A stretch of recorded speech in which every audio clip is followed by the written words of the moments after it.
Hi everyone, ഐപ്ലസിന്റെ പുതിയൊരു വീഡിയോയിലേക്ക് എല്ലാ പ്രിയപ്പെട്ടവർക്കും സ്വാഗതം. ഇന്ന് നടന്ന HSI നാച്ചുറൽ സയൻസിന്റെ ആൻസർ കീ, ഒരു ടെൻഡേറ്റീവ് ആൻസർ കീ ആണ് ഞങ്ങൾ നിങ്ങളുടെ മുമ്പിലേക്ക് അവതരിപ്പിക്കുന്നത്. അപ്പോൾ വളരെ ചുരുങ്ങിയ നേരം കൊണ്ട് നടത്തിയ ഒരു എഫേർട്ടിന്റെ അടിസ്ഥാനത്തിലാണ് ഈ ഒരു ആൻസർ കീ നിങ്ങളുടെ മുമ്പിലേക്ക് അവതരിപ്പിക്കുന്നത്. അപ്പോൾ ചെറിയ മേ ബി ഒന്നോ രണ്ടോ ക്വസ്റ്റ്യനിലൊക്കെ ചിലപ്പോൾ സംശയങ്ങളുണ്ടാകും, ചില ക്വസ്റ്റ്യൻസിൽ പ്രശ്നങ്ങളുണ്ട്, അതൊക്കെ അവതരിപ്പിക്കുന്നുണ്ട് നിങ്ങളുടെ മുമ്പിൽ. അപ്പോൾ ഇത് ഇൻ കേസ് പ്രൊഫഷണൽ കീലോ അല്ലെ ഫൈനൽ കീലോ ചെറിയ മാറ്റങ്ങൾ മേ ബി വന്നേക്കാം, അത് കൃത്യമായിട്ട് പറയാൻ ഈ ഒരു അവസരത്തിൽ സാധിക്കുകയില്ല. എന്നിരുന്നാൽ തന്നെ നിങ്ങളുടെ ഇപ്പോഴത്തെ ഒരു ലെവൽ, നിങ്ങളുടെ കൃത്യമായിട്ട് നിങ്ങളുടെ ഒരു ഏകദേശം നിങ്ങളുടെ ഒരു മാർക്ക് റേഞ്ച് കാൽക്കുലേറ്റ് ചെയ്യാൻ നിങ്ങൾക്ക് വളരെയധികം ഉപകാരപ്പെടും എന്നുള്ളതിൽ കാര്യത്തിൽ യാതൊരു സംശയമില്ല. അപ്പോൾ അതുകൊണ്ട് 1 മുതൽ 100 വരെയുള്ള മുഴുവൻ ചോദ്യത്തിന്റെ ആൻസർക്ക് നമ്മളിവിടെ ഡിസ്കസ് ചെയ്യുന്നുണ്ട്. അതുപോലെ തന്നെ നമ്മൾ ചർച്ച ചെയ്യുന്നത് ക്വസ്റ്റ്യൻ കോഡ് ബി ആണ്. ബി ക്വസ്റ്റ്യൻ കോഡ് വെച്ചിട്ടാണ് ഈ നമ്പർ നോക്കുന്നത്. ബാലൻസ് മറ്റു കോഡുകളിലുള്ള ക്വസ്റ്റ്യൻ പേപ്പർ കിട്ടിയിട്ടുള്ള ആൾക്കാർ ക്വസ്റ്റ്യൻ ആൻഡ് ഓപ്ഷൻസ് നോക്കുക. ബി കോഡുകാർക്ക് മാത്രമാണ് നമ്പർ വെച്ചിട്ട് കൃത്യമായിട്ട് അത് മനസ്സിലാക്കാൻ സാധിക്കും എന്നുള്ള കാര്യം ഓർക്കുക. ഓക്കെ, അപ്പോൾ നമുക്ക് ആൻസർ കീയിലേക്ക് പോകാം. വളരെ വേഗം നോക്കാം. നോക്കൂ, ഒന്നാമത്തെ ക്വസ്റ്റ്യൻ ജനറൽ ടോപ്പിക്കുമായി ബന്ധപ്പെട്ട ക്വസ്റ്റ്യൻ ആയിരുന്നു. മൈക്രോ ടീച്ചിങ്ങിന്റെ ചോദ്യമാണ്. അതിന്റെ ഓപ്ഷൻ ഡി ആണ് ശരി ഉത്തരം. സ്റ്റിമുലസ് വേരിയേഷൻ ആണ്. രണ്ടാമത്തെ ക്വസ്റ്റ്യൻ ഓപ്ഷൻ എ ആണ്. ഡെവലപ്പിംഗ് ഗുഡ് മെമ്മറി എന്നുള്ളതാണ് ഹ്യൂറിസ്റ്റിക് മെത്തേഡിന്റെ ക്യാരക്ടറിസ്റ്റിക്സ് അല്ല എന്നുള്ള രീതിയിൽ ഉത്തരത്തിൽ വരുന്നത്. മൂന്നാമത്തെ ജഡ്ജിങ് എന്ന് പറയുന്നത് ഇവാലുവേഷന്റെ ഒരു സ്പെസിഫിക്കേഷൻ ആണെന്നുള്ള കാര്യം ഓർക്കുക. 4 മേക്ക് കമ്പാരിസൺ ബിറ്റ്വീൻ സ്റ്റുഡൻസ് ആണ് ഇതിന്റെ ഒബ്ജക്റ്റീവ് അല്ലാത്തത്, ഇതിന്റെ ഫോർമേറ്റീവ് അസസ്മെന്റിന്റെ ഒരു പർപ്പസ് അല്ലാത്തത് മേക്ക് കമ്പാരിസൺ ബിറ്റ്വീൻ സ്റ്റുഡൻസ് ആണ്. അടുത്തത് ഇനി അങ്ങോട്ട് വരുന്നത് സുവോളജിയുമായി ബന്ധപ്പെട്ട ടോപ്പിക്സ് ആണ്. ഇതിന്റെ 4 ക്വസ്റ്റ്യൻ ജനറൽ ടോപ്പിക്കുമായി ബന്ധപ്പെട്ടാണ്. മൊത്തം അറിയാമല്ലോ 20 ക്വസ്റ്റ്യൻ, 4 ക്വസ്റ്റ്യൻ ജനറൽ ടോപ്പിക്കുമായി ബന്ധപ്പെട്ട് ഇവിടെ വന്നിട്ടുണ്ട്. ബാക്കിയുള്ളത് അവസാനത്തേക്ക് വരുന്നുണ്ടാവും. 20 ക്വസ്റ്റ്യൻസ് ജനറൽ ടോപ്പിക്കുന്നുണ്ട്. ബാക്കി ക്വസ്റ്റ്യൻസ് 80 ചോദ്യങ്ങൾ, 40 സുവോളജി ബോട്ടണി എന്നുള്ളതാണ് കാൽക്കുലേഷൻ. ഓക്കെ, അപ്പോൾ നോക്കൂ, 5 കിങ്ഡം ക്ലാസിഫിക്കേഷൻ അതിൽ പ്രകാരം എന്താണ് യൂണിസെല്ലുലാർ യൂക്കാരിയോട്സ് ഉൾപ്പെടുന്നത് പ്രൊട്ടിസ്റ്റ എന്ന ഓപ്ഷൻ ബി ആണ്. അപ്പോൾ 5ാമത്തെ ചോദ്യത്തിന്റെ ഉത്തരം ഓപ്ഷൻ ബി ആണ്. അതുപോലെ 6ാമത്തെ ചോദ്യം ഓപ്ഷൻ ബി ആണ്, സ്പോറോസൈറ്റ് എന്നുള്ളതാണ്. 7ാമത്തെ ചോദ്യത്തിന്റെ ഉത്തരം സെസ്റ്റോഡ എന്നുള്ളതാണ്, ഓപ്ഷൻ സി ആണ്. 8ാമത്തെ ചോദ്യം ക്രസ്റ്റേഷ്യ എന്നുള്ളതാണ്, ഓപ്ഷൻ ബി ആണ്. 9ാമത്തെ ചോദ്യം കോൺട്രാക്ടൈസ് എന്നുള്ള ഓപ്ഷൻ ബി ആണ് ഉത്തരം. 10ാമത്തെ ചോദ്യത്തിന്റെ ഉത്തരം option C Robert H Whittaker ആണ്. 5 കിങ്ഡം ക്ലാസിഫിക്കേഷൻ പ്രപ്പോസ് ചെയ്ത ആരാന്നുള്ളതാണ് ചോദ്യം. Option C Robert H Whittaker ആണ്. അടുത്തത് 11ന്റെ ഓപ്ഷൻ സി സ്നെയിൽ ആണ്. 12 ഒണൈക്കോഫോറയാണ്, ഓപ്ഷൻ സി ആണ്. 13 ബോംബിക്സ് എന്നുള്ളതാണ്, മോറൽ എന്നുള്ളതാണ് ഓപ്ഷൻ 13 ക്വസ്റ്റ്യന്റെ ആൻസർ ഓപ്ഷൻ ബി ആണ്. 14ന്റെ ഉത്തരം ഓപ്ഷൻ സി ആണ്. 15ന്റെ ഉത്തരം option C. Statement type questions ആയിരുന്നു. ഈ സ്റ്റേറ്റ്മെന്റ് കൃത്യമായിട്ട് വായിച്ച് മനസ്സിലാക്കി. കുറച്ച് സ്റ്റേറ്റ്മെന്റ് ടൈപ്പ് ക്വസ്റ്റ്യൻസ് ഇതിനകത്തുണ്ട്. ജനറൽ ടോപ്പിക്കിൽ നിന്ന് സ്റ്റേറ്റ്മെന്റ് ടൈപ്പ് ക്വസ്റ്റ്യൻ വന്നിട്ടുണ്ടായിരുന്നു. അപ്പോൾ ഓർക്കുക, എന്താണ് ഓപ്ഷൻ സി ആണ്. 1 തെറ്റാണ്, 2, 3 ശരിയാണെന്നുള്ളതാണ് ഇവിടുത്തെ ഓപ്ഷൻ എന്ന് പറയുന്നത്. 16ാമത് വീണ്ടും സ്റ്റേറ്റ്മെന്റ് ടൈപ്പ് പോലെ മാച്ച് ചെയ്തിരിക്കുന്ന ഒരു സാധനം, മാച്ച് ചെയ്തിരിക്കുന്ന ഒരു ക്വസ്റ്റ്യൻ ആണ്. അപ്പോൾ ഇതിൻ്റെ അകത്ത് കൃത്യമായിട്ട് മാച്ച് ചെയ്ത് എഴുതാനുള്ളതാണ്. അപ്പോൾ ഇതും സ്റ്റേറ്റ്മെന്റ് ടൈപ്പ് ക്വസ്റ്റ്യൻ പോലെ തന്നെ കുറച്ച് നമ്മുടെ സമയം എടുക്കുന്നതാണ്. ഓപ്ഷൻ സി ആണ് അതിൻ്റെ ഉത്തരം. 16ാമത്തെ ചോദ്യമാണ്, ഓപ്ഷൻ സി ആണ് അതിൻ്റെ ആൻസർ ആയിട്ട് വരുന്നത്. അതുപോലെ 17ാമത്തെ ചോദ്യത്തിന് ഉത്തരം ഓപ്ഷൻ ബി ആണ്. 17ന്റെ ഉത്തരം ഓപ്ഷൻ ബി ആണ്. 18ന്റെ ഉത്തരം ഓപ്ഷൻ സി ആണ്. ഹൈഡ്രജൻ സാന്ദ്രതയിൽ വർധനവ് മൂലം എന്നുള്ളതാണ്, ഓപ്ഷൻ സി ആണ് ആൻസർ. 19 വീണ്ടും മാച്ച് ദ ഫോളോയിങ് ആണ്. നേരത്തെ പറഞ്ഞ പോലെ ഒരു സ്റ്റേറ്റ്മെന്റ് ടൈപ്പ് ക്വസ്റ്റ്യൻ്റെ കൂട്ട് നമ്മുടെ സമയം എടുക്കുന്ന ഒരു ചോദ്യമാണ്. അതിന്റെ ഉത്തരം 19ന്റെ ഉത്തരം ഓപ്ഷൻ എ ആണ്. 1 ബിയിലേക്ക്, 2 എയിലേക്ക്, 3 ഡിയിലേക്ക്, 4 സിയിലേക്ക് എന്നുള്ളതാണ്. 20 ഉത്തരം ബി ആണ്. 20ാമത്തെ ചോദ്യത്തിന്റെ ഉത്തരം ബി ആണ്. ഓക്കെ, 21ാമത്തെ ചോദ്യത്തിന്റെ ഉത്തരം ഓപ്ഷൻ ബി ആണ്. 21 ഓപ്ഷൻ ബി ആണ്. 22 എ ആണ്. സ്റ്റേറ്റ്മെന്റ് അസേർഷൻ റീസൺ ചോദ്യമാണ്. അതിന്റെ ഉത്തരം എ അവകാശവാദവും കാരണം ശരിയാണെന്നുള്ളതാണ്. അപ്പോൾ ഓപ്ഷൻ എ, ഓപ്ഷൻ 22ന്റെ ഉത്തരം ഓപ്ഷൻ എ ആണ്. അതുപോലെ 23 മാച്ച് ദ ഫോളോയിങ് ആണ്. വീണ്ടും മാച്ച് ദ ഫോളോയിങ് ആണ്. അപ്പോൾ ഇതിൻ്റെ അകത്ത് ഓപ്ഷൻ വരുന്നത് 23ന്റെ ഓപ്ഷൻ എ ആണ് അവിടുത്തെ റൈറ്റ് ആൻസർ ആയിട്ട് കാൽക്കുലേറ്റ് ചെയ്യാൻ സാധിക്കുന്നത്. 1 സിയിലേക്ക്, 2 ഡിയിലേക്ക്, 3 എയിലേക്ക്, 4 ബിയിലേക്ക്. അതുപോലെ 24ന്റെ ഉത്തരം ഓപ്ഷൻ സി ആണ്. 25ന്റെ ഉത്തരം ഓപ്ഷൻ ഡി ആണ്. 25 ഓപ്ഷൻ ഡി ആണ്. ഈ ഓപ്ഷനുകളൊക്കെ അത്യാവശ്യം ലെങ്തി ആയിട്ടുള്ള ഓപ്ഷനുകളാണ്. അപ്പോൾ ഇത് ഓരോന്നും വായിക്കുമ്പോൾ നിങ്ങൾ കൃത്യമായിട്ട് വായിച്ച്, മീൻസ് വേർഡ് ബൈ വേർഡ് വായിച്ചില്ലെങ്കിലുള്ള പ്രശ്നം, എന്തെങ്കിലും ഒരു ഒരു നോട്ട് എന്ന് വേർഡ് വല്ലതും വന്നു കഴിഞ്ഞാൽ തന്നെ അർത്ഥം നേരെ തിരിഞ്ഞു പോകുന്നുള്ളൊരു പ്രശ്നമുണ്ട്. അതുകൊണ്ട് ഈ ഓപ്ഷൻസ് തന്നെ കൃത്യമായിട്ട് നിങ്ങൾ വായിച്ചിരിക്കണമായിരുന്നു എന്നുള്ളതാണ്. 25ന്റെ ഉത്തരം ഓപ്ഷൻ ഡി ആയിട്ടാണ് മാർക്ക് ചെയ്യാൻ സാധിക്കുന്നത്. അതുപോലെ 26 ഓപ്ഷൻ ബി ആണ്. 27 ഓപ്ഷൻ എ ആണ് ശരി ഉത്തരം. പ്രസ്താവന ഒരു സ്റ്റേറ്റ്മെന്റ് ടൈപ്പ് ക്വസ്റ്റ്യൻസ് ആണ്. അപ്പോൾ രണ്ട് സ്റ്റേറ്റ്മെന്റ് വന്നിട്ട് അതിൻ്റെ അകത്ത് നിന്നാണ് ചോദിച്ചിട്ടുണ്ട്. അപ്പം 27 ഉത്തരമായിട്ട് നമുക്ക് മാർക്ക് ചെയ്യാൻ സാധിക്കുന്ന ഓപ്ഷൻ എ ആണ് കേട്ടോ. ഓക്കെ, 28 എ ആണ് ശരി ഉത്തരം. 28ന്റെ ഉത്തരം ശരി ഉത്തരം എ ആണ്. 29 ബ്ലോട്ടിംഗ് ടെക്നിക്കുമായി ബന്ധപ്പെട്ട ക്വസ്റ്റ്യൻ ആണ്. അതിൻ്റെ ഉത്തരം ഓപ്ഷൻ സി ആണ്. ഓപ്ഷൻ സി ആയിട്ടാണ് നമുക്ക് മാർക്ക് ചെയ്യാൻ സാധിക്കുന്നത്. അതുപോലെ 30ന്റെ ഉത്തരം ബി ആണ്. 30ന്റെ ഉത്തരം ബി ആണ്. അതുപോലെ 31 CD4+T കോശങ്ങൾ എന്ന ഓപ്ഷൻ എ ആണ് ശരി ഉത്തരം. 32 വീണ്ടും കൃത്യമായിട്ട് മാച്ച് ചെയ്യാൻ തന്നെ ചോദിച്ചിട്ടുണ്ട്. അപ്പോൾ മാച്ച് ദ ഫോളോയിങ് ഏകദേശം ഒരു 4 ചോദ്യത്തോളം നമ്മൾ ഇതുവരെ കണ്ടു അല്ലേ. അപ്പോൾ ഓർക്കുക, ഇതിൻ്റെ ഉത്തരമായിട്ട് നമുക്ക് മാച്ച് ചെയ്യാൻ സാധിക്കുന്നത് ബി ആണ്, ഓപ്ഷൻ ബി ആണ്. അതുപോലെ 33 ഉത്തരം ബി ആണ് നമുക്ക് മാർക്ക് ചെയ്യാൻ സാധിക്കുന്നത്. 33ന്റെ ഓപ്ഷൻ ബി ആണ്. 34 ഓപ്ഷൻ എ ആണ് നമുക്ക് മാർക്ക് ചെയ്യാൻ സാധിക്കുന്നത്. കോംപ്ലിമെന്റ് വ്യവസ്ഥയെ ഉത്തേജിപ്പിക്കുക എന്നുള്ള ഓപ്ഷൻ എ ആണ് പറ്റുന്നത്. 35 ബി ആണ്. 35ന്റെ ഓപ്ഷൻ ബി ആണ്. 36 ഓപ്ഷൻ എ ആണ് ശരി ഉത്തരം. 36 ഓപ്ഷൻ എ. 37 സി ആണ് ശരി ഉത്തരം. 38 ലേറ്റന്റ് ലേണിംഗ് എന്ന പ്രത്യേകതരം ലേണിംഗ് സ്വഭാവം കണ്ടുപിടിച്ച ശാസ്ത്രജ്ഞൻ ആരാണെന്നുള്ള ചോദ്യം എഡ്വേർഡ് ടോൾമാൻ ആണ്. അപ്പോൾ 38ന്റെ ഉത്തരം ഓപ്ഷൻ ബി ആണ്. 39ന്റെ ഉത്തരം ഓപ്ഷൻ സി ആണ്. 39 ഓപ്ഷൻ സി ആണ്. 40 ഓപ്ഷൻ സി വിലയിരുത്തിയിട്ടില്ല എന്നുള്ളതാണ് അതിന് പറ്റുന്നതായിട്ടുള്ള മാർക്കിങ്. വെള്ള നിറത്തിലുള്ള വെള്ള കളർ കോഡ് എന്തിനുള്ളതാണെന്നുള്ളതാണ് ചോദ്യം ഡേറ്റാ ബുക്കിൽ. അപ്പോൾ അതിൻ്റെ ഉത്തരം ഓപ്ഷൻ സി. 40ന്റെ ഉത്തരം ഓപ്ഷൻ സി ആയിട്ടാണ് മാർക്ക് ചെയ്യാൻ സാധിക്കുന്നത്. 41 ഓപ്ഷൻ ഡി ആണ്. 42 ഓപ്ഷൻ ബി ആണ്. ഭൗമമണിക്കൂർ എർത്ത് അവർ ആരാണ് കണ്ടക്ട് ചെയ്യുന്നതാണ്. ഓക്കെ, അപ്പോൾ അത് വേൾഡ് വൈൽഡ് ലൈഫ് ഫണ്ട് അല്ലേ, WWF world wide ഫണ്ടാണ്.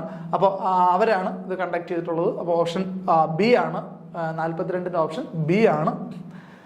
43 option C ആണ് റൈറ്റ് ആൻസർ.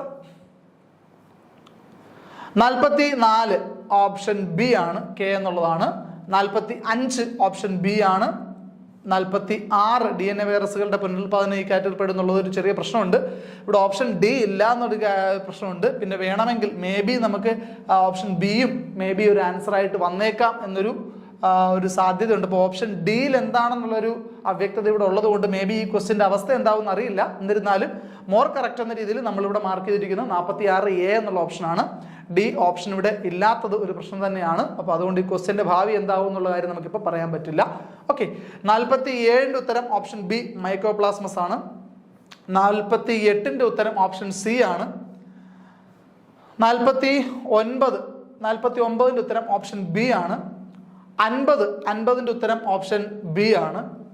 51ന്റെ ഉത്തരം ഓപ്ഷൻ എ ബാക്ടീരിയ ആണ്. 52 ഓപ്ഷൻ സി ഹോർട്ടിക്കൾച്ചർ വ്യവസായമാണ്. 52 സി എന്ന് പറയുന്നത് ബ്രയോഫൈറ്റുകൾ എന്നുള്ള പീറ്റ്മോസ് ഏത് വ്യവസ്ഥയായിട്ടാണ് ഉപയോഗിക്കുന്നത്, വ്യവസായമായാണ് ഉപയോഗിക്കുന്നുള്ളതാണ് ചോദ്യം. ഹോർട്ടിക്കൾച്ചർ വ്യവസായത്തിലാണ് ഉപയോഗിക്കുന്നുള്ളതാണ് ആൻസർ. ഓപ്ഷൻ സി ആണ്. 52ന്റെ ഉത്തരം ഓപ്ഷൻ സി ആണ്. 53ന്റെ ഉത്തരം ഓപ്ഷൻ ബി ആണ്. 53 ഓപ്ഷൻ ബി ആണ്. 54 എ ആണ് ശരി ഉത്തരം. 54ന്റെ ഉത്തരം എ ആണ്. 55 ഓപ്ഷൻ ബി ആണ്. 55 ഓപ്ഷൻ ബി ആണ് ഇവിടുത്തെ റൈറ്റ് ആൻസർ ആയിട്ട് നമുക്ക് പറയാൻ സാധിക്കുന്നത്. 56 ഓപ്ഷൻ സി ആണ്. അപ്പോൾ ഞാൻ നേരത്തെ പറഞ്ഞ പോലെ ക്വസ്റ്റ്യൻ കോഡ് ബിയിലുള്ളവർക്ക് മാത്രമാണ് നമ്പർ കൃത്യമായിട്ട് പറയാൻ പറ്റുന്നത്. അതുപോലെ തന്നെ മറ്റു കോഡുകാർ ക്വസ്റ്റ്യൻ വെച്ചിട്ട് ആൻസർ വിലയിരുത്തണം എന്നുള്ളതാണ്. ഓപ്ഷൻസിൽ വ്യത്യാസം ഉണ്ടാവില്ലെന്ന് അറിയാമല്ലോ. അപ്പോൾ ക്വസ്റ്റ്യൻ വെച്ചിട്ട് ആൻസർ വിലയിരുത്തുക. ഓക്കെ, 57 ഓപ്ഷൻ എ ആണ്. 58 ആസ്റ്ററേസി എന്നുള്ള ഓപ്ഷൻ എ ആണ് ശരി ഉത്തരം. 59 ഡി ആണ് റൈറ്റ് ആൻസർ. 60 എ ആണ് റൈറ്റ് ആൻസർ ആയിട്ട് വരുന്നത്. അപ്പോൾ അടുത്ത ക്വസ്റ്റ്യൻ 61 ആണ്. ഇനി പറയുന്ന ഏത് തരത്തിലുള്ള ടിഷ്യൂകളിൽ ആണ് എയർ സ്പേസ് നിലവിലുള്ള എന്നുള്ളതാണ് ചോദ്യം. അതിൻ്റെ ഉത്തരം ഓപ്ഷൻ എ ആണ്, എയർൻകൈമയാണ്. അപ്പോൾ 61ന്റെ ഉത്തരം ഓപ്ഷൻ എ ആണ്. 62ന്റെ ഉത്തരം ഓപ്ഷൻ സി ആണ്. 62 ഉത്തരം ഓപ്ഷൻ സി ആണ്. 63 ഓപ്ഷൻ ബി ആണ്, കുർക്കുബിറ്റേസ് എന്നുള്ളതാണ് ഓപ്ഷൻ. 63 ഓപ്ഷൻ ബി ആണ്. 64ന്റെ ഉത്തരമായിട്ട് വരുന്നത് എ ആണ്, ഗോസിപ്പിയം കോർക്കോറസ് ക്രോട്ടലേറിയ. അപ്പം അത് മൂന്നൂടെ ചേരുന്ന ഓപ്ഷൻ എ ആണ് 64ന്റെ ഉത്തരമായിട്ട് വരുന്നത്. 65ന്റെ ഉത്തരം ഓപ്ഷൻ ഡി ആണ്, H1 എന്നുള്ളതാണ്. 66ന്റെ ഉത്തരം ഓപ്ഷൻ ബി ആണ്, ഓക്സിജനിൽ നിന്ന് നൈട്രോജനൈസിനെ സംരക്ഷിക്കും എന്നുള്ളതാണ്. ഓപ്ഷൻ ഓപ്ഷൻ ബി ആണ് 66ന്റെ ഉത്തരമായിട്ട് വരുന്നത്. 67 ഉത്തരം ബി ആണ്. അതുപോലെ 68 ഓപ്ഷൻ ബി ആണ്.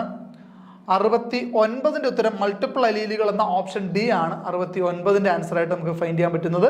70ന്റെ ഉത്തരം ഓപ്ഷൻ സി ആണ്. 71ന്റെ ഉത്തരം ഓപ്ഷൻ ബി ആണ്. 72ന്റെ ഉത്തരം ഓപ്ഷൻ എ ആണ്. അതുപോലെ 73ന്റെ ഉത്തരം ഓപ്ഷൻ ഡി ആണ്, അബ്സിസിക് ആസിഡ് എന്നുള്ളതാണ് ചോദ്യം. വിത്ത് നിഷ്ക്രിയത്തെ പ്രോത്സാഹിപ്പിക്കുന്നത് ഡോർമൻസിയെ പ്രോത്സാഹിപ്പിക്കുന്ന ഹോർമോൺ എന്നുള്ളതാണ്, അത് അബ്സിസിക് ആസിഡ് ആണ് കേട്ടോ. ഓപ്ഷൻ ഡി ആണ്. ഓക്കെ, 74ന്റെ ഉത്തരം ഓപ്ഷൻ എ ആണ്. 75 എ ആണ്. 76ന്റെ ഉത്തരം ഓപ്ഷൻ സി ആണ്. 77ന്റെ ഉത്തരം ഓപ്ഷൻ എ ആണ്. 78 ഓപ്ഷൻ ബി ആണ്. 78ന്റെ ഉത്തരം ഓപ്ഷൻ ബി ആണ്. 79ന്റെ ഉത്തരം ഓപ്ഷൻ എ ആണ്. ഓക്കെ, ഓപ്ഷൻ എ ആണ് കേട്ടോ. 79 ഓപ്ഷൻ എ ആണ്. ഇത് അതിൻ്റെ കൂടെ ബ്ലെൻഡായിട്ട് വന്നതാണ്. 79ന്റെ ഉത്തരം ഓപ്ഷൻ എ ആണ്. 80ന്റെ ഉത്തരം ഓപ്ഷൻ ബി ആണ് കേട്ടോ. ഈ രണ്ട് ക്വസ്റ്റ്യൻ നോക്കിയോളൂ, ഇതിനകത്ത് നമ്മൾ ഹൈലൈറ്റ് ചെയ്ത് പോകുന്ന ഒരു ചെറിയ മിസ്റ്റേക്ക് ആണ്.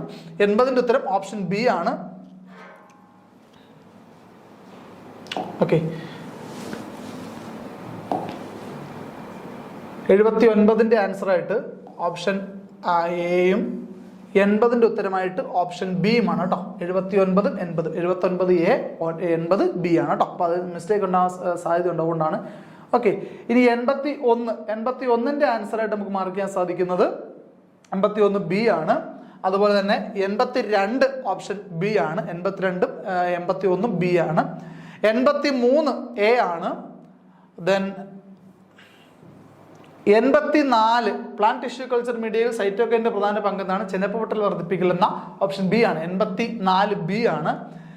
അടുത്ത 85 മുതൽ വീണ്ടും ജനറൽ പേപ്പറിന്റെ ബാലൻസ് ക്വസ്റ്റ്യൻസ് ആണ്. നോക്കൂ, ഇത് ക്വസ്റ്റ്യൻ കുറച്ച് കൺഫ്യൂസിങ് ആക്കിയിട്ടുണ്ട് ജനറൽ പേപ്പറിനകത്ത് കുറച്ച് ക്വസ്റ്റ്യൻ കൺഫ്യൂഷൻ ആയി എന്ന് പറഞ്ഞു കഴിഞ്ഞാൽ, which of the following leader or leaders do inspiration for Sreenarayana ഗുരുവിൽ നിന്ന് ഇൻസ്പിറേഷൻ ഉണ്ടായിട്ടുള്ള leaders ആരൊക്കെയാണെന്നുള്ളതാണ്.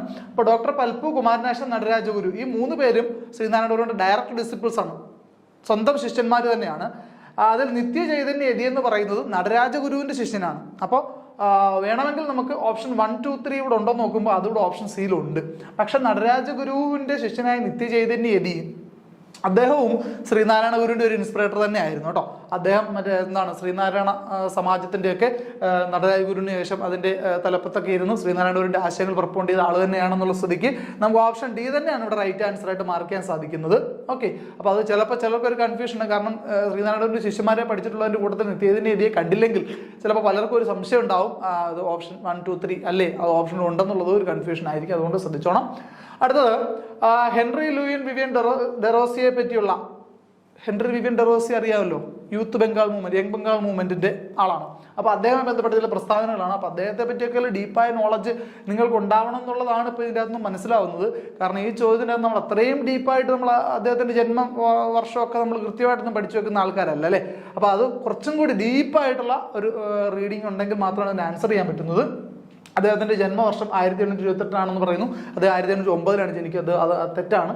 He founded the academic association. ഇതിൽ ഏതാണ് തെറ്റെന്ന്, നോട്ട് കറക്റ്റ് എന്ന് കേട്ടോ. ഇവിടെ ശരിയായിട്ട് അറിയാവുന്ന ആളാണെങ്കിൽ ഇത് കൃത്യമായിട്ട് വായിച്ചില്ലെങ്കിലും മിസ്റ്റേക്ക് പറ്റാൻ സാധ്യതയുണ്ട്. അക്കാഡമിക് അസോസിയേഷൻ അദ്ദേഹം സ്ഥാപിച്ചാണ്. ഫ്രഞ്ച് റവല്യൂഷനോട് ആരാധനയും അതിനോട് ഇൻസ്പിറേഷൻ ഒക്കെ ഉള്ള ആളായിരുന്നു അദ്ദേഹം. ആ ഫ്രഞ്ച് റവല്യൂഷനാൽ സ്വാധീനിക്കപ്പെട്ട ആളാണ്. His followers are collectively known as young Bengal. അത് നേരത്തെ പറഞ്ഞ യങ് ബംഗാൾ മൂവ്മെന്റ് ഒക്കെ ഇദ്ദേഹത്തിന്റെയാണ്. അപ്പോൾ അതുകൊണ്ട് അത് കറക്റ്റാണ്. അത് ഈ ബാക്കി 2, 3, 4 എന്നുള്ളത് കറക്റ്റാണ്. ഒന്നാമത്തെ ഓപ്ഷൻ മാത്രമാണ് ഇവിടെ തെറ്റായിട്ടുള്ളത്. സോ തെറ്റാണ് ചോദിച്ചിരിക്കുന്നത്. സോ ഓപ്ഷൻ എ ആണ് ഇവിടുത്തെ റൈറ്റ് ആൻസർ എന്നുള്ളതാണ്. അടുത്തത് arrange the following organisations the order of their foundation. Order of foundation, അതായത് സ്ഥാപിച്ച വർഷത്തിന്റെ അടിസ്ഥാനത്തിലാണ് ഇത് ഓർഡർ ആക്കേണ്ടത്. അങ്ങനെ വരുമ്പോൾ ആദ്യം ഈസ്റ്റ് ഇന്ത്യ അസോസിയേഷൻ ആണ്, അതിനുശേഷം പൂനെ സാർവജനിക് സഭയാണ്, ദെൻ വീണ്ടും ഇന്ത്യ ലീഗ് വരുന്നു, ദെൻ ഏറ്റവും അവസാനം ഇന്ത്യൻ അസോസിയേഷൻ. ഇതിൻ്റെയൊക്കെ വർഷങ്ങൾ കൃത്യമായിട്ട് അറിഞ്ഞിട്ടുണ്ടെങ്കിൽ മാത്രമാണ് നമുക്കിത് കൃത്യമായിട്ട് മാർക്ക് ചെയ്യാൻ സാധിക്കുന്നത്. ഓക്കെ, അപ്പോൾ 1866 ഈസ്റ്റ് ഇന്ത്യൻ അസോസിയേഷൻ തുടങ്ങി. 1876 ഇന്ത്യൻ അസോസിയേഷൻ വരെ നീളുന്ന സംഘടനകളാണ്. അപ്പോൾ കൃത്യമായിട്ട് ഇതിൻ്റെ വർഷങ്ങൾ അറിഞ്ഞിരിക്കണം. എന്നാൽ മാത്രമാണ് ഇവിടെ വേറൊരു പ്രശ്നമുള്ളത്. എന്താണെന്ന് വെച്ചാൽ ഇവിടുത്തെ ഓപ്ഷൻ ഏതോ ഒരു ഓപ്ഷൻ ഈ ക്വസ്റ്റ്യൻ്റെ അല്ലേ. ഓക്കെ, അപ്പോൾ പ്രശ്നമില്ല. അപ്പോൾ ഇവിടെ ഉത്തരം ഓപ്ഷൻ സി തന്നെയാണ്. ഓക്കെ, കൃത്യമായിട്ട് മാച്ച് ചെയ്യാൻ സാധിക്കുന്ന ഒന്നാണ്. ഓക്കെ, അടുത്ത question. Subhash Chandrabose was unanimously elected as the president of Indian national കോൺഗ്രസിന്റെ ആനുവൽ കോൺഫറൻസ് ഹെൽഡ് അറ്റ്. ഇവിടെ ഒരു ചെറിയൊരു കൺഫ്യൂഷൻ പലർക്കും ഉണ്ടായേക്കാം. ഈ സുഭാഷ് ചന്ദ്രബോസിനെ യുനാനിമസ്ലി എലക്ട് ചെയ്തു എന്ന് പറഞ്ഞാൽ ഐകകണ്ഠേന എന്നുള്ളതാണ് അർത്ഥം. എന്ന് വെച്ചാൽ വേറെ എതിർക്കാൻ ആരുമില്ലാതെ സെലക്ട് ചെയ്യപ്പെട്ട വർഷം എന്നാണ് അതിൻ്റെ അർത്ഥം. അങ്ങനെ നോക്കിയാൽ ഉത്തരം ഓപ്ഷൻ സി ഹരിപുരയാണ്. കാരണം ഹരിപുരയിൽ അദ്ദേഹം എതിരൊന്നുമില്ലാതെ തിരഞ്ഞെടുക്കപ്പെടുകയാണ് ചെയ്യുന്നത്. എതിരൊന്നുമില്ലാതെ അദ്ദേഹം തിരഞ്ഞെടുക്കപ്പെടുക INC പ്രസിഡന്റായിട്ട്. ദെൻ പിന്നീട് ചില പ്രശ്നങ്ങളൊക്കെ നേതാക്കന്മാരുമായിട്ടൊക്കെ ഉണ്ടാവുന്നു. അങ്ങനെയൊക്കെ ഉണ്ടായതിനു ശേഷം 1939 ത്രിപുരി സമ്മേളനത്തിലാണ് എന്ത് വരുന്നത്, എലക്ഷൻ വരുന്നത്, ഡയറക്റ്റ് എലക്ഷൻ വരുന്നത്. അദ്ദേഹത്തിനെതിരെ പട്ടാഭി സീതാരാമയ്യ മത്സരിക്കുന്നു. ഗാന്ധിജിയുടെയൊക്കെ പരസ്യ പിന്തുണ പട്ടാഭി സീതാരാമയ്ക്ക് വരുന്നു. ഗാന്ധിജി പറയുന്നു പട്ടാഭി സീതാരാമയ്യാണ് ഇവിടുത്തെ ഒഫീഷ്യൽ കാൻഡിഡേറ്റ് എന്നൊക്കെ പറഞ്ഞുകൊണ്ട് മത്സരിക്കുന്നു. അപ്പൊ അന്നും സുഭാഷ് ചന്ദ്രബോസ് എലക്ട് ചെയ്യപ്പെടുന്നുണ്ട് INC പ്രസിഡന്റായിട്ട്. പക്ഷെ അത് യുനാനിമസ്ലി ആണെന്ന് നമുക്ക് പറയാൻ സാധിക്കില്ല. അതൊരു ഡയറക്റ്റ് ഇലക്ഷനിൽ കൂടെ ഒരു ഒപ്പോണന്റിനോട് കൂടി മത്സരിച്ചിട്ടാണ്.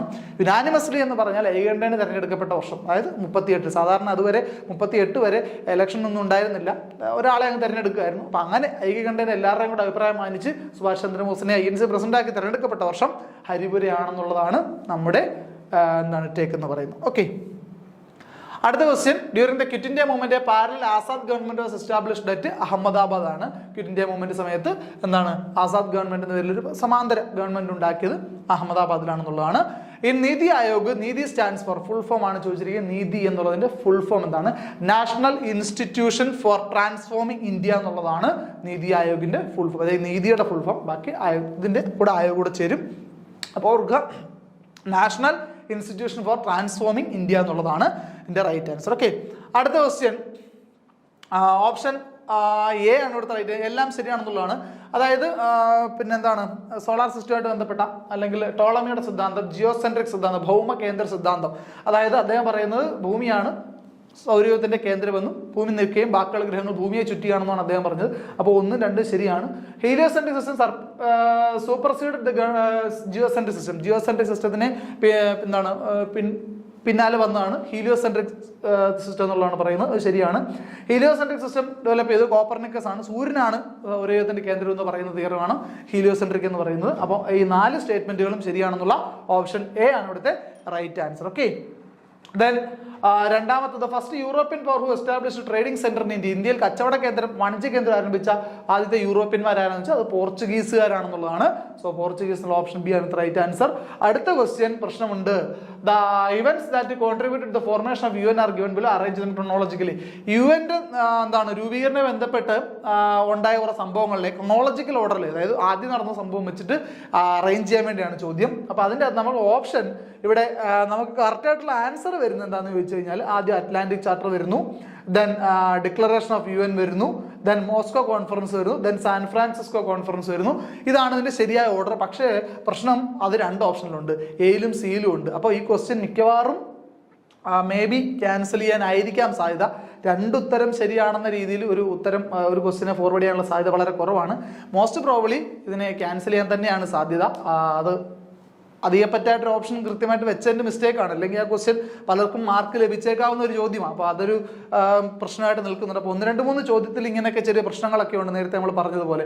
Okay, the scientific study to find out the age of trees. മരങ്ങളുടെ പ്രായം കണക്കൂട്ടുന്ന സ്റ്റഡി ഏതാണെന്ന് വെച്ചാൽ ഡെൻഡ്രോക്രോണോളജി ആണ്. ഓക്കെ, അടുത്തത്, which among the following is or are initiative of Niti Aayog to encourage the use of electric vehicles and improve air quality? വൈദ്യുത വാഹനങ്ങൾ ഉപയോഗിക്കാൻ promote ചെയ്യുന്ന നീതി ആയോഗിന്റെ സ്കീംസ് ഏതൊക്കെയാണെന്നുള്ളതാണ് ചോദ്യം. അതിൽ ശൂന്യയും ഈ അമൃതവും 2ഉം നീതി ആയോഗിന്റെ ഇനിഷ്യേറ്റീവുകളാണ്. ഓക്കെ, അതിൽ തന്നെ ശൂന്യമാണ് ഏറ്റവും പ്രധാനപ്പെട്ടത്. എന്നിരുന്നാലും ഈ അമൃതും EVSന്റെ ഡീറ്റെയിൽസ് എല്ലാം ഉൾക്കൊള്ളുന്ന ഒരു പോർട്ടലാണ് ഈ അമൃത് പോർട്ടൽ എന്ന് പറയുന്നത് കേട്ടോ. അപ്പോൾ അതുകൊണ്ട് നമുക്ക് 2ഉം ഇതിന്റെ ആൻസർ ആയിട്ട് കൺസിഡർ ചെയ്യാം. സോ 2 and 4 എന്നുള്ളതാണ് ഓപ്ഷൻ ഇവിടുത്തെ റൈറ്റ് ആൻസർ. ഓപ്ഷൻ എ ആണ്. 2028 ഒളിമ്പിക്സ് നടക്കുന്നത് എല്ലാവർക്കും അറിയാം, ലോസ് ഏഞ്ചൽസ് ആണ്. കറണ്ട് അഫയേഴ്സുമായി ബന്ധപ്പെട്ട ഒരു ക്വസ്റ്റ്യൻ ആണ്. അടുത്തതും വേണമെങ്കിൽ കറണ്ട് അഫയർ എന്ന് കൺസിഡർ ചെയ്യാവുന്ന ഒരു ക്വസ്റ്റ്യൻ ആണ്. Which country lifted the trophy as the, ഇവിടെ ഒരു ചോദ്യത്തിലൊരു ചെറിയ പ്രശ്നമുണ്ട്. As the trophy as the Under-20 women's world cup champions 2022. ഏത് മാച്ചിൽ അല്ലെങ്കിൽ ഏത് സ്പോർട്സ് ഐറ്റത്തിലാണ് ഈ കപ്പ് ഉയർത്തിയെന്നുള്ള ചോദ്യം പറഞ്ഞിട്ടില്ല. Under-20 women's world cup champions മാത്രമേ പറഞ്ഞിട്ടുള്ളൂ, ഏത് സ്പോർട്സ് ആണെന്ന് പറഞ്ഞിട്ടില്ല. പിന്നെ ഫുട്ബോൾ ആണെന്നുള്ളൊരു അസംഷനിൽ നമുക്ക് എന്ത് ചെയ്യാം, സ്പെയിൻ മാർക്ക് ചെയ്യാം. 2022 സ്പെയിനാണ് Under-20 വിമൻസ് വേൾഡ് കപ്പ് ജേതാക്കളായി മാറിയിട്ട്. അപ്പോൾ ഫുട്ബോൾ ഒന്നും ഇവിടെ പറഞ്ഞിട്ടില്ല എന്നുള്ള ഒരു പ്രശ്നം ഇവിടെ ഉണ്ട്. ഈ ചോദ്യത്തിന് ഒരു പ്രശ്നമുണ്ട്. Okay, which of the following schemes is aimed at the welfare of transgender people in Kerala? കേരളത്തിലെ ട്രാൻസ്ജെൻഡർ പീപ്പിളിന്റെ വെൽഫെയറിന് വേണ്ടിയുള്ള സ്കീം സഫലമാണ്. അതായത് ഉന്നത വിദ്യാഭ്യാസം നടത്തുന്നവർക്ക് വേണ്ടിയുള്ള പ്രൊഫഷണൽ കോഴ്സുകൾ പഠിക്കുന്ന, പ്രൊഫഷണൽ കോളേജുകളിൽ അഡ്മിഷൻ എടുത്ത് പ്രൊഫഷണൽ കോഴ്സുകൾ പഠിക്കുന്ന ട്രാൻസ്ജെൻഡറുകൾക്ക് കൊടുക്കുന്ന ഫിനാൻഷ്യൽ എയ്ഡ് കൊടുക്കുന്ന ഒരു പ്രോഗ്രാമാണ് സഫലം എന്ന് പറയുന്നത്. In which year did cyclone Ockhi wreak havoc in Kerala. Ockhi കേരളത്തിൽ വീശിയടിച്ച് ഏത് ദിവസമാണെന്നുള്ളതാണ് ചോദ്യം, ഏത് വർഷമാണെന്നുള്ളതാണ് ചോദ്യം. വർഷം 2017 ഓക്കി കേരള തീരത്ത് ആഞ്ഞു വീശുന്നത്. അതുപോലെ outcome based learning gives general പേപ്പറിലെ നമ്മുടെ പെഡഗോജിയെ ബന്ധപ്പെട്ട അടുത്തൊരു ക്വസ്റ്റ്യൻ ആണ്. Outcome based learning gives emphasis on product എന്നുള്ളതാണ്. ഫൈനൽ പ്രോഡക്റ്റിനാണ് ഔട്ട്കം ലേണിംഗ് എംഫസൈസ് ചെയ്യുന്നുള്ളതാണ്. ഇത്രയുമാണ് 100 ചോദ്യങ്ങൾ. നിങ്ങളുടെ ഏകദേശ മാർക്കിന്റെ ഒരു സ്ഥാനം നിർണ്ണയിക്കാൻ ഈ ഒരു ആൻസർ കീ ഫലപ്രദമായി നിങ്ങൾക്ക് ഉപയോഗിക്കാൻ സാധിക്കുമെന്ന് കരുതുന്നു. അപ്പോൾ ഓർക്കുക, ടെൻറ്റേറ്റീവ് അല്ലെങ്കിൽ പ്രൊഫഷണൽ ആയിട്ടുള്ള ആൻസർ കീ ഒക്കെ പുറകെ വരുന്നുണ്ടാവും. അപ്പോൾ അതൊക്കെ വെച്ചിട്ട് നമുക്ക് വെരിഫൈ ചെയ്യാം. ചില ക്വസ്റ്റ്യൻസിലുള്ള പ്രശ്നങ്ങൾ നമ്മൾ ചൂണ്ടിക്കാട്ടിയിട്ടുണ്ട്. അപ്പോൾ അവയൊക്കെ വിലയിരുത്തേണ്ടത് തന്നെയാണ്. പൊതുവിൽ പറഞ്ഞാൽ സുവോളജിയും ബോട്ടണിയും ഡയറക്റ്റ് ക്വസ്റ്റ്യൻസ് ആണ്, ബേസിക്സ് ആണെന്നുള്ളതാണ് ഇവിടുത്തെ കാര്യം. സുവോളജി ബോട്ടണി അത്ര അങ്ങോട്ട് ടഫായിരുന്ന ചോദ്യങ്ങളല്ല. 80 മാർക്കിന്റെ ചോദ്യങ്ങൾ അത്ര ബുദ്ധിമുട്ടിക്കുന്നതല്ല എന്ന് പറയുമ്പോൾ കട്ട് ഓഫിനെ പറ്റി ഒരു ധാരണ ഒരുവിധം എല്ലാവർക്കും ഉണ്ടാവുമെന്നാണ് ഞാൻ വിശ്വസിക്കുന്നത്. എന്നിരുന്നാൽ തന്നെയും ജനറൽ പേപ്പറിലെ ക്വസ്റ്റ്യനുകൾ അത്യാവശ്യം കുറച്ച് ട്വിസ്റ്റിംഗ് ആയിരുന്നു. എവിടെയെങ്കിലുമൊക്കെ ബുദ്ധിമുട്ടിക്കണമല്ലോ. അപ്പോൾ അതുകൊണ്ട് തന്നെ ഈ ഭാഗങ്ങൾ കുറച്ച് നിങ്ങൾക്ക് ബുദ്ധിമുട്ട്, ചിലപ്പോൾ ചിലർക്ക് കൺഫ്യൂഷൻ ഉണ്ടാവാം, ചിലപ്പോൾ ചിലർക്ക് എല്ലാ ഇയറും കൃത്യമായിട്ട് ഓർത്തിരിക്കേണ്ടി വരില്ല, ചിലപ്പോൾ ഹെൻറി വിൻഡറോസിയെ പറ്റി അത്രയും ഡീറ്റെയിൽ ആയിട്ടുള്ള നോളജ് ഒക്കെ എല്ലാവർക്കും ഉണ്ടാവണമെന്നും ഉറപ്പ് പറയാൻ പറ്റില്ല. അപ്പോൾ അതുകൊണ്ട് ജനറൽ പേപ്പറാണ് ഈ പരീക്ഷ എന്തെങ്കിലും ബുദ്ധിമുട്ടിച്ചിട്ടുള്ളത്. അല്ലാത്ത പക്ഷം നോർമലായ ഒരു എളുപ്പമുള്ളൊരു പരീക്ഷ എന്ന് തന്നെയാണ് നമ്മുടെ കുട്ടികൾ വിലയിരുത്തിയിരിക്കുന്നത്, നമ്മുടെ ഫാക്കൽറ്റീസും വിലയിരുത്തിയിരിക്കുന്നു എന്നുള്ള കാര്യം ഈ ഒരു അവസരത്തിൽ അറിയിക്കുകയാണ്. നിങ്ങൾക്ക് ഈ പരീക്ഷ എങ്ങനെ ഉണ്ടായിരുന്നുള്ള കാര്യം ഈ വീഡിയോയുടെ താഴെ നിന്ന് കമൻറ്റ് ചെയ്യുക. കട്ട് ഓഫുമായി ബന്ധപ്പെട്ട കാര്യങ്ങളൊന്നും നമ്മളിപ്പോൾ പറയുന്നില്ല. പരീക്ഷയുടെ ഒരു നിലവാരം മാത്രം നിങ്ങൾ കൃത്യമായിട്ട് മനസ്സിലാക്കുക. Okay, thank